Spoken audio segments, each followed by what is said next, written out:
人が行動する理由っていうのはたった2つしかありません。この理由2つの理由だけで人間は行動してます。これさえ分かっちゃえば、この行動理由を2つ与えれば人間って行動するんですよ。リピートしてもらうっていう行動をしてもらおうと思ったら、この2つ与えちゃえば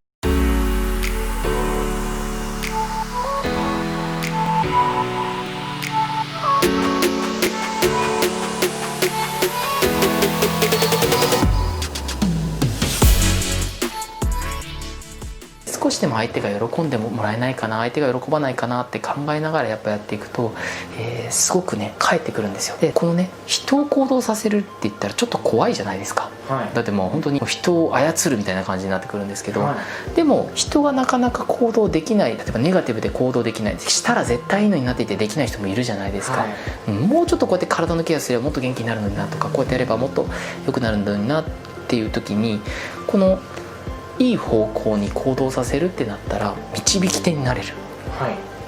僕は前回言った魔法使いになれる、シンデレラの魔法使いになれるんですよ。だからお客様をいい方向に導いてあげる。これが悪い方向に行くんだったら、ね、詐欺師になってしまうので、はい、そこの愛の部分をまず絶対知っといて、お客様を少しでも喜ばしたい、元気にしたい、だからこういう行動をしてもらいたいっていう、こうしっかり自分の中で正義というか、その詐欺にはならないようにね、はい、ぜひやっていただければと思います、はい、じゃあ人が行動する理由っていうのはたった2つしかありません。この理由2つの理由だけで人間は行動してます。これさえ分かっちゃえば、この行動理由を2つ与えれば人間って行動するんですよ、はい、なんでしょう。でも単純に考えたらやっぱり何らかの自分の得になる目的を達成するために行動する、そうですよね。そうです、そうです、そうです。それは合ってます。こっちの理由ですね。行動から考えていきましょう、はい、女性が化粧する理由って何ですか？やっぱよく見られたい、よく見られたい、こっちの理由です、こっちの理由です。でもね、もう一個の理由は実は存在します。じゃあ竹林さんがハーブティーを飲む理由って何ですか？やっぱりいい効果があるっていうのと、喉が渇いた、喉が渇いたから出ました。こっちの理由は今出した。こっちはいい効果、こっちは喉渇いたからなんですよ。で化粧も一緒で、実は人間って2つあって、はい、化粧して綺麗に見られたいって思って化粧する人と、すっぴん見られたくないって人がいるんですよ。はい、こっちの理由もあるんですよ。綺麗に別に見られたくわけじゃなくて、すっぴん見られたくないからやってる化粧ってあるんですよ、でこれってどっちかなんですよ。でそれどういうことかというと、快楽を求めて行動するか、苦痛を避けるために行動するんですよ。この 2パターンしかないんですよ、はい、人間が行動する理由は快楽っていうものを求めて動くか、はい、苦痛を避けるために動くんですよね、はい、だから化粧っていうのは快楽を求めた化粧か、苦痛を避けるための化粧なんですよ。飲み物を飲むっていうのも美味しいとか健康にいいと思って飲むの、快楽ですよね、を求めて飲むのか、喉の渇きっていう苦痛を避けるために飲むのか、どっちかです、はい、ご飯もそうです、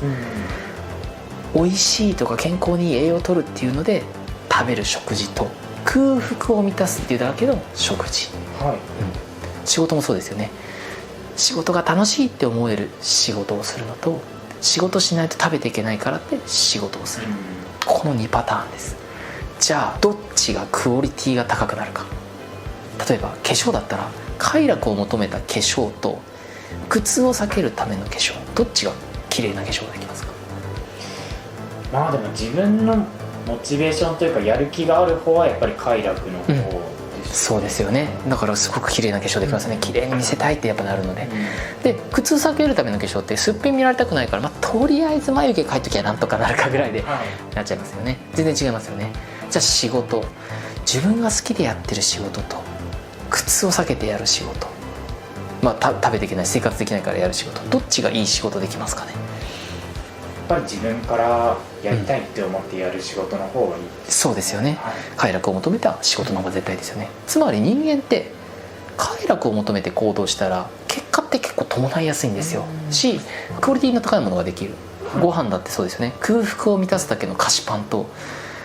健康とか美味しいと思えるご飯を食べること、どっちが自分の心と体にいいかって考えたらなんか分かりますよね。そうです。でも人間ってどっちが強力な行動理由かというと、実は苦痛を避けるためなんですよ。そうですねこれは喉が渇いたと思ったら本当にもうちょっとこうお金払ってでも買いたくなるし、快楽ってちょっとね我慢しがちなんですよ。特に日本人っていうか、まあ日本人だけじゃないですけどね、我慢しがちなんですよ。で成功してる人って快楽を求めてどんどん動く人なんですよ。でも苦痛を避けるためにどんどん動く人ってその苦痛を逃げていっちゃうんで、クオリティが全体的に低くなっちゃうんですね。なので自分の人生で考えると、自分が何か行動する時、選択する時って、あ、これって苦痛を避けた行動かな、それとも快楽を求めた行動かなって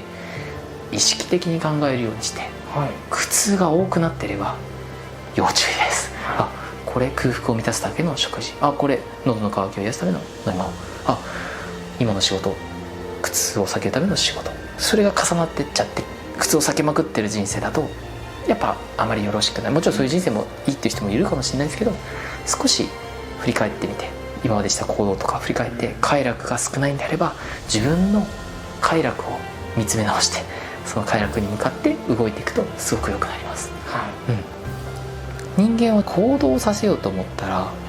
さっき言ったように苦痛を避けるための方が強力な行動理由になるんですよ。ってことはこれね、リピートしてもらうっていう行動をしてもらおうと思ったら、この2つ与えちゃえば実は人間って行動するんですよ。